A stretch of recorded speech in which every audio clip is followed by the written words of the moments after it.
Hello and welcome back to the channel. Today's video is all about the topic I get asked about more than anything else: yarn. What yarn should I use to make this sweater, this t-shirt, this dress? Can I use this yarn? Can I use that yarn?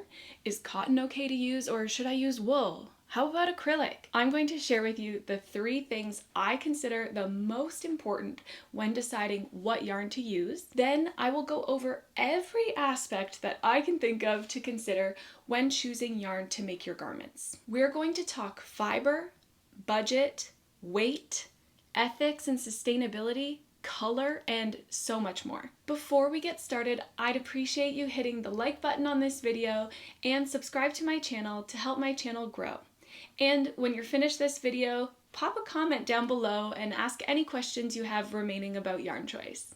Let's get started. Options for choosing yarn for your crochet projects are almost limitless in today's globalized and online world. The task of choosing can sometimes feel overwhelming and daunting. If you want to keep it simple, I recommend only focusing on these 3 things when choosing yarn for your garments. 1, your budget, 2, the feel of the yarn, and 3, the weight of the yarn. Let's talk about each of those 3 things. First is your budget. There can be pressure from seeing beautiful hand-dyed yarn that is made from the ear hairs of a pasture-raised Angora rabbit and costs $75 a skein, plus shipping, plus taxes, plus customs and duties. But I'm here to tell you that using that $75 yarn or using yarn that you found at a thrift store for $2 does not make your project any less important. The dollar value does not equate to the value of creating your own clothing with your hands. You should never feel pressure to break the bank just because the designer or a tester or a friend or a local yarn store owner used that specific yarn and says they prefer the more expensive yarn or a specific fiber. At the same time, if you have the means and you want to work with that Angora ear hair fiber, go for it. Next is feel. This one can be a little tricky, especially if you are ordering the yarn online and have never worked with it before. I think getting your hands on the actual yarn before you decide to use it is incredibly important. As someone with sensitive skin, I know I want something that feels soft to me because it's going to be up against my skin on my body. Don't have the option to feel it in person? You can try finding reviews of the yarn on Ravelry, in Facebook groups or subreddits, or you can ask a friend who has used it to see what they think of it. Next, and most importantly, is the weight of the yarn. I've said it before and I'll say it again, you need to be using the same weight of yarn that is used in the pattern. If you don't, you're risking either not getting gauge correct, or if you get gauge correct, your project will have a different drape. If you use a thicker yarn, your project will be denser and less movable to your body. And if you use a thinner yarn, your project might be see-through, and that might not be the look you're going for. Yarn weights are the numbers that are written on the label of the yarn. They are numbers ranging from 0 to 7, with 0 being the thinnest yarn, a lace or thread weight, and 7 being jumbo. The most common weights used in garments are 1 through 5. 1 is a fingering or a sock weight, 2 is a sport weight, 3 is DK, 4 is worsted or Aran, and 5 is chunky or bulky. Generally, if you stick with a yarn that is labeled with the same number that the designer used, you're going to be safe. That being said, not all yarns are labeled perfectly, and there is no perfect standard for each weight of yarn. Also, yarns are labeled differently in different parts of the world. There are 2 ways that you can check to see what weight your yarn truly is. The first is WPI, or wraps per inch. Here is a chart of about how many wraps per inch each weight has. To test the WPI of any yarn, you can use a WPI measuring device like this. I've linked this one in the caption below, or you can just wrap your yarn around a ruler like this for a whole inch, and then you count how many wraps there are in the full inch. This number is not always accurate though. Some yarns are really fluffy and take up more space than they should in that inch. Blown yarns or chainette construction yarns can be squishy and flatten out when you do WPI measuring.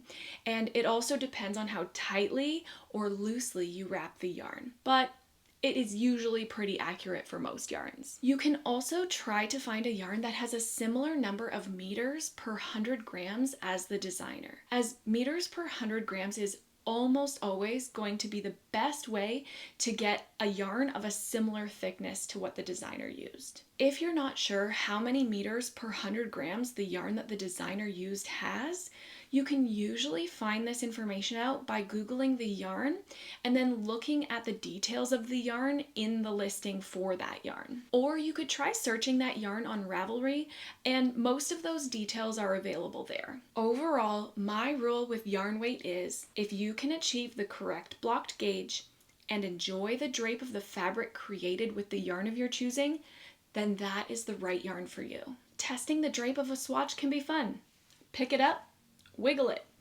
Hold it against your skin and your undergarments to see if your undergarments are visible through the swatch. If you like how the swatch wiggles and you're happy with the coverage or lack of coverage that you're getting from your swatch, then it's safe to proceed. Next, let's talk about fiber, as I think this is the area of yarn choice people get hung up on the most. There are almost endless different fiber types that have been made into yarn. In today's video, I'm going to put them into 4 buckets: animal fibers, plant fibers, synthetic fibers, and blends. There is no hierarchy between these 4. The decision is entirely up to you. Each different fiber, and even the same fiber from one brand to another, can give you different drape and different stitch definition. Let's start with animal fibers. Animal fibers are the ones we most commonly associate with crocheted and knitted clothing, and rightfully so. They've been used for centuries, they're versatile, they are natural and therefore are breathable and moisture wicking, and they're temperature regulating. I'm not going to go into each and every animal fiber. There are so many that we have made into yarn, but I will talk about a couple of the most common ones, starting with sheep's wool. You've probably heard of the terms superwash and non-superwash, or NSW, but you might not know what that means or how it affects the projects that you're working on. Very basically, non-superwash is basically just the animal fiber in its original form, spun into yarn and maybe dyed. Some animal fibers, especially wool, have little ridges or barbs in the fibers, which is what you can sometimes feel in an itchy wool. This is not saying that all non-superwash wools are itchy. Some are very soft, and I've worked with several, even with my very sensitive skin. Again, this is why it's important to get your hands on the yarn before making. Those little barbs or ridges in non-superwash give the fibers a bit more structure and holding power versus a superwash wool. Non-superwash wool is what is used in felting because when it's rubbed together, it sticks. Those barbs and ridges hold on to each other. If you've ever accidentally thrown a wool sweater in the washer and dryer and the stitches come out looking matted, that is felting at work. So then, what is superwash? In very short, superwash fibers have been stripped of those barbs and are coated usually in a thin layer of synthetic mesh to provide a more smooth surface to the fiber. This prevents most of the itchiness of the yarn and sometimes allows the yarn to be machine washable, hence super wash. But check your labels first though for washing instructions. Because it no longer has those barbs to hold it up, superwash yarn usually stretches more than its non-superwash counterparts. This is why it's super important to always gauge and block your swatches. Even with that same weight of yarn in the same fiber, wool, and with the same hook, you can achieve 2 different gauges. Other animal fibers also react differently than wool when they are crocheted up and blocked. Silkier fibers like alpaca tend to grow more as well. The moral of the story is just to swatch and block your swatches to see how your fiber works up. Next up are plant fibers. It is incredible what is being done with plant fibers lately in the yarn world. Plant fibers, like animal fibers, are great for breathability, which is what makes them more popular in warmer climates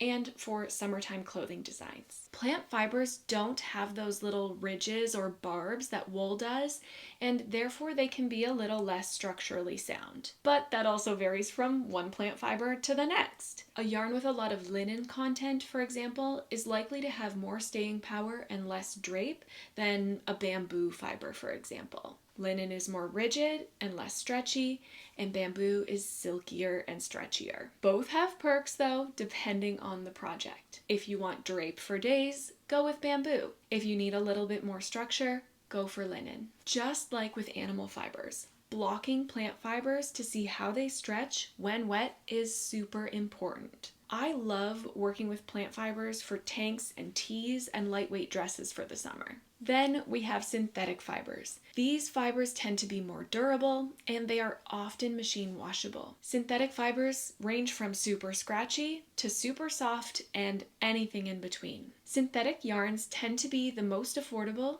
and due to their easy care instructions, they're a very popular group. Synthetic fibers are perfect for anyone who has an allergy to animal fibers or would prefer to just not use animal products. Synthetic fibers tend to not stretch much or even at all with blocking and wearing, but I still recommend blocking your gauge swatch just to be certain. Lastly, there are yarn blends. Blends usually contain a bit of both a natural, whether that's plant or animal, and a bit of a synthetic fiber. This brings the best of both worlds together. Blends can be long-lasting due to their synthetic content and still have a decent moisture wicking and temperature control due to their natural content.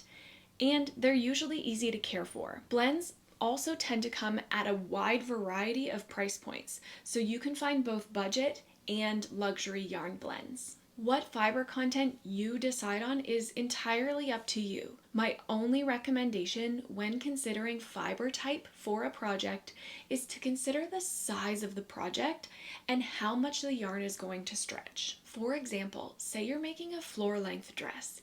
You want to consider choosing a yarn that has more structure, like a wool, synthetic fiber, or linen, rather than using alpaca or bamboo because they stretch a lot more. And vice versa. If you're making a cute little crop top and you want a lot of drape, then an alpaca or a bamboo is going to be perfect for it. Next, let's talk about ethics in our choices for yarn. Choosing yarn based on ethics is a very valid point to consider. Synthetic fibers are plastic, and if plastic is a no-go for your environmental ethics, don't buy synthetic. That being said, natural fibers also have environmental and animal welfare considerations. Validating whether anything really that we consume in today's world is ethically sourced and produced is very challenging. But there are a couple of things that you can look for in the yarn world that'll help you to know. For wool specifically, you can look for the Responsible Wool Standard,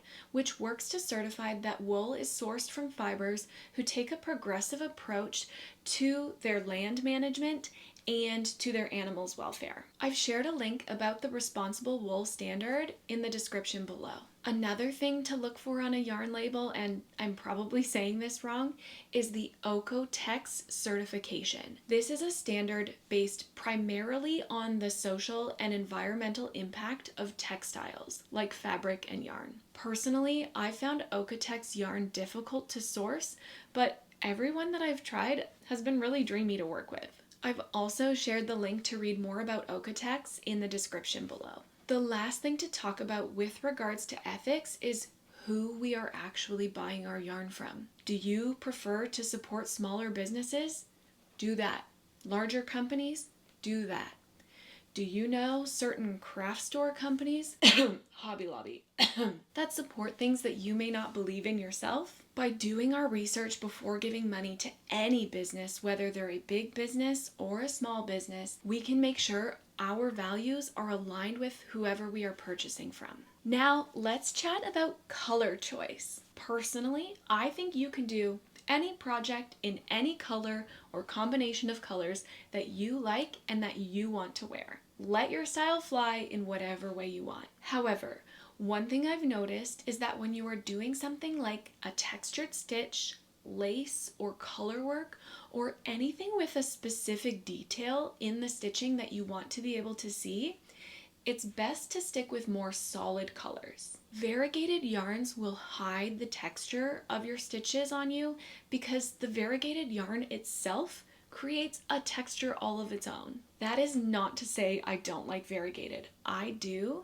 It's just better for something with simpler stitches or fewer texture or color details that you want to be able to see in the final product. Self-striping or self-fading yarns can work well for many projects. I personally don't love them for larger garments like sweaters because it's nearly impossible to match the striping or fading on the sleeves and the body. When doing color work, you want to make sure you are working with yarns that are in high contrast to each other so that you can really see all the hard work you're doing in switching between those yarns. That's why for color work, I recommend staying away from variegated because it will make the color work harder to delineate between. To test if the colors that you want to use are high contrast enough, take a picture of them beside each other and then wipe the color from your photo. Put it into black and white or grayscale using the editing tools in your phone. Can you see the difference between the two yarns? Or do they look the same shade of gray? You still want to be able to see the difference. If you can see the difference between the two skeins, they're perfect for color work. Another thing with regards to color is dye lots. When it comes to the big brands, you will almost always see what are called dye lots on the label of each ball of yarn. It's important to ensure that all the dye lots for a large project are the same. While yarn companies big and small do their best to ensure consistency of their colors across time, sometimes minor inconsistencies pop up and you'd hate to have one ball that doesn't match the rest and end up with one sleeve that is slightly darker than the rest of your sweater. With indie dyed yarn, especially variegated yarn,